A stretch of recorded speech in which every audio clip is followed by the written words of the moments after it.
আব্বা, তোমার কি শরীর খারাপ লাগতেছে আব্বা? কথা কও না কেন আব্বা? আব্বা, আল্লাহ আব্বা, আল্লাহ এটা কি? কি আছে তোর বাপের? এরকম করতেছে কেন? মনে জানের বাপ, মনে জানের বাপ।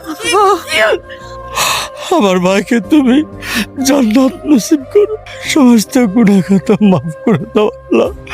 রব্বানা আতিনা ফিদ দুনিয়া হাসানাতাও ওয়া ফিল আখিরাতি হাসানাতাও ওয়া কিনা আযাবান্নার। লা ইলাহা ইল্লাল্লাহ মুহাম্মাদুর রাসূলুল্লাহ।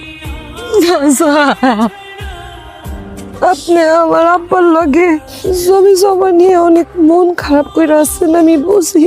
আপনি মাফ করে দেন আমার আব্বারে। মারে, ওর বাপের তো কোনো ভুল ছিল না মা, আমারই সব ভুল ছিল।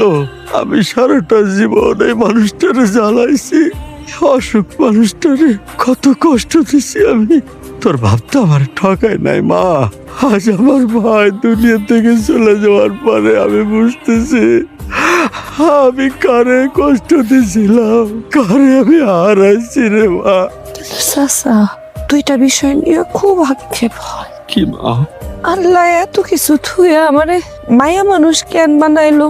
একটা মেয়ে হওয়ার কারণে আমার বাপের লাশটা আমি দাফন করতে পারলাম না, খাটের লাঠিয়াটা কান্দে নিতে পারলাম না। কেন কাকা, আল্লাহ আমারে মায়া কেন বানাইলো? মা, মা গো, এই দুনিয়াতে কত মানুষ পানিতে ডুবে মরে যায়, সলিল সমাধি হয়, তারা না পায় গোসল, না পায় কাপড়, না পায় কবর। তোর বাপের ভাগ্য তো আল্লাহ ভালো রাখছে মা, সে গোসল পাইছে, কাপড় পাইছে, জানাজা পাইছে, কবর পাইছে।